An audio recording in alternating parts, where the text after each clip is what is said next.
Just yesterday morning, they let me know you were gone. Suzanne, the plans they made put an end to you. I walked out this morning and I wrote down this song. I just can't remember who to send it to. I've seen fire and I've seen rain.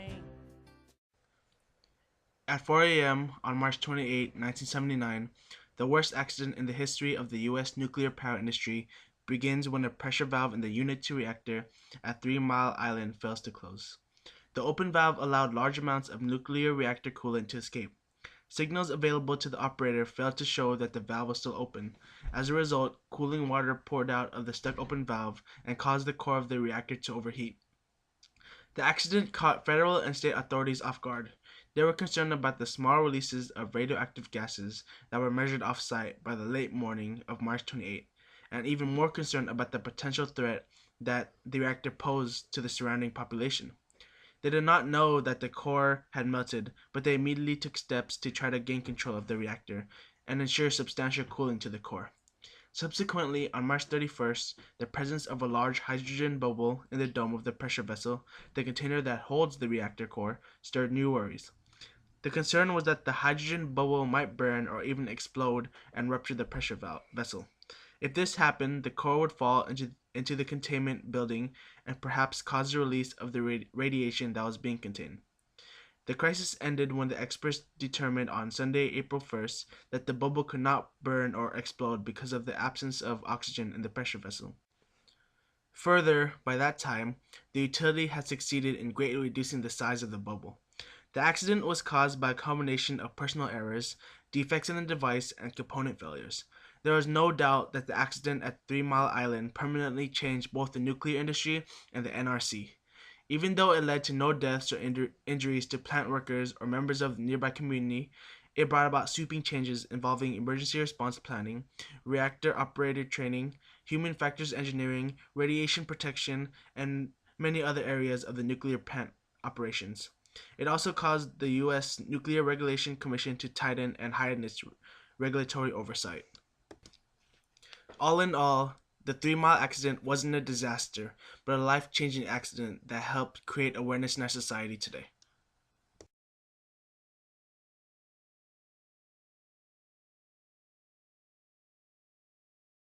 The Exxon Valdez oil spill. It occurred in Prince William Sound, Alaska on March 23, 1989.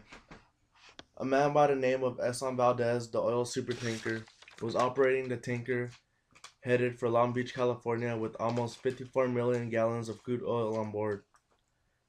A little after midnight on March 24, 1989, the supertanker collided with the Blige Reed, a very infamous hazard spot, puncturing 8 of its 11 cargo tanks and spilled 11 million gallons of crude oil into the waters of Prince William Sound. The spill was radioed in nearly after the collision, and Exxon's response was very slow. There wasn't any efforts on recovering for 3 days while Exxon searched for cleanup equipment. And during that time, millions of gas began to spread throughout the coast. A few days later, as the cleanups began, the oil was no longer containable and it spread 470 miles to the southwest.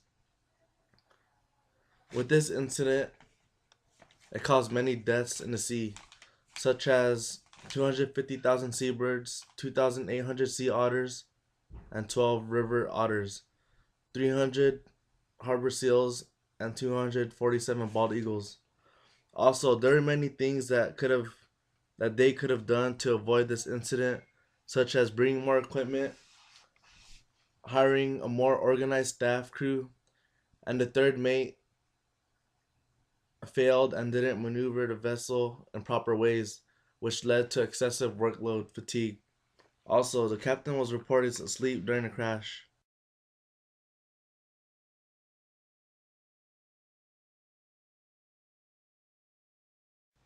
A very prominent disaster that happened in the United States was the TVA power plant coal disaster, which occurred in Kingston, Tennessee. This disaster occurred just before 1 a.m. on Monday, December 22nd, 2008, when an ash dike became ruptured at a solid waste power plant. Approximately 1.1 billion U.S. gallons of coal fly ash slurry was released. The slurry, which is a mixture of fly ash and water, traveled across the Emery River and Swan Pond, which covered up to 300 acres. This damaged homes and polluted water because it got into the rivers. It is the largest fly ash release in the entire United States history. The good thing was that the land surrounding the power plant was mainly rural and not residential, but the spill somehow caused a mudflow wave of water and ash that covered about 12 homes and even pushing some of it off its foundations.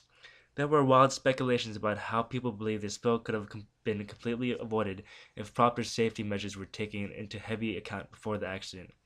The active environmental group Greenpeace asked for a criminal investigation into the incident, focusing on whether the TVA power plant could have prevented the spill. Measures that could have been done to prevent this disaster would be for the TVA to regularly check up on its surrounding barriers and make sure everything is up to par. The spill killed a vast amount of fish, according to the Chattanooga Times-Press. Gladly, no people were killed or injured due to the spill, but major damage to housing and other buildings were greatly damaged. Overall, the spill majorly impacted the entire town because the cost of repairs soared to unbelievable heights of hundreds of millions of dollars.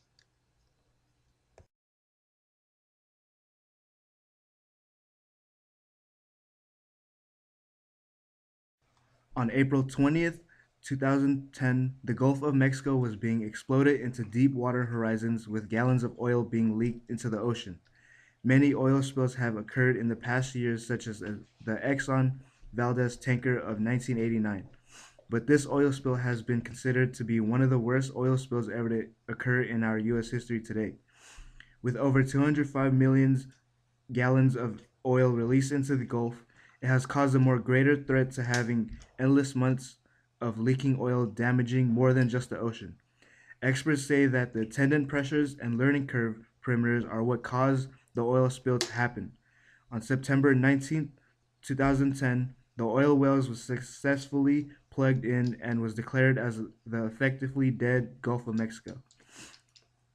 BP had people working on the Deepwater Horizon rig of Mexico to prevent the oil spill, but according to the Reuters of HuffingtonPost.com, the BP workers were misreading pressure tests and decided to just move ahead with temporary abandonment of the BP well. Those BP workers were not consulted and failed to ask a company engineer or managers about the rigs and pressures of the well. According to Fred Bartlett, poor decisions of the BP management were the real cause of the oil spill and that this could have been an entirely preventable disaster. This led to the cause that impacted 11 workers who were killed during the oil spill, fishermen's livelihoods, marine habitats, beaches, wildlife, and human health as well.